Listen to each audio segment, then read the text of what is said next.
We are not at this point going to issue threats or ultimatums. What we're going to do is continue to rally support in the international community. And if it turns out that China refuses to live up to its international obligations, we will have to consider our responses at that point, and we will do so in concert with allies and partners. There it is. That is National Security Advisor Jake Sullivan saying the administration will rely on the international community to help hold China accountable. But is that the right approach? It's open for discussion.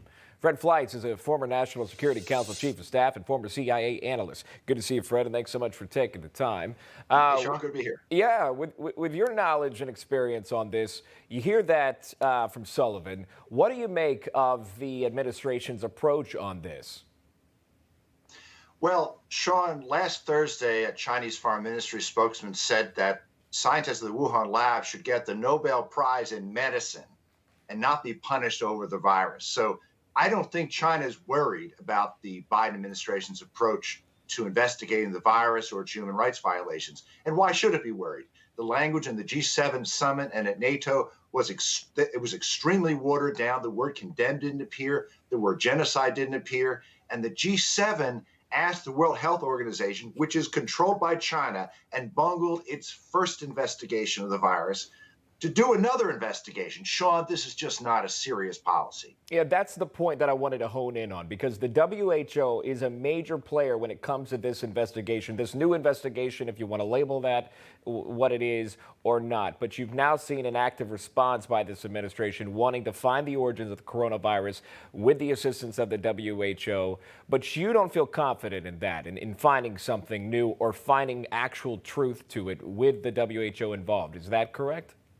Well, we know two things. The World Health Organization is controlled by China, and it is not going to do anything different. And second, we saw the G7 and NATO summits that many nations are uncomfortable confronting China, and they have votes in the WHO, and they will make sure that nothing controversial is going to come out of a World Health Organization investigation. Let me ask you about this recent, the summit that happened after the G7, where the president met with Russian President Vladimir Putin. This was something that was scheduled for a 5-hour meeting. It was somewhere around 2 when it actually was said and done of them two privately discussing. We didn't see a lot get done. We know that. Perhaps this was just a form of building a relationship, et cetera. But as far as what got done, not too much. But talking about what Sullivan said about defending the administration's decision now to hold back some $100 million in Ukraine aid, I want to play this for you. I'll tie it together. The additional $100 million was a contingency package in the event that there was a further Russian incursion into Ukraine. That's money over and above the $275 million. So it is there. And the Russians know it's there, and the Ukrainians know it's there. But the idea that we have withheld any security assistance from Ukraine is simply nonsense. So what happened here? I mean, obviously, it's only speculation of what the two can talk about, but it seems to be muddled. The money is there, but it's not there. It's being held, the $100 million for Ukraine, including lethal weapons. What are your thoughts on it, and how did you read that? Is this strategy? I don't know what the Biden administration's policy towards Russia is, other than it appears to be appeasement. Biden's statements after the summit, again, were really mild, and Putin went on a tear, putting out all kinds of propaganda, accusing the United States of engaging in cyber warfare. We're withholding aid from Ukraine.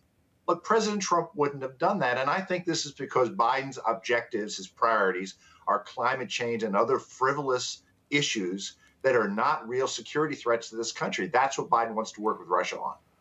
And the other thing, too, is holding these leaders accountable and seeing how the strength that is portrayed from this administration. And obviously, you know, think about it ahead to other, maybe a G20 summit or whatever that comes next. What does this say for our nation? Do we look like a nation of strength, especially when we may be slated to meet with China President Xi Jinping and others? Where are we today in terms of our strength, if you will? I think the perception of weakness we saw at the Geneva summit was really stunning.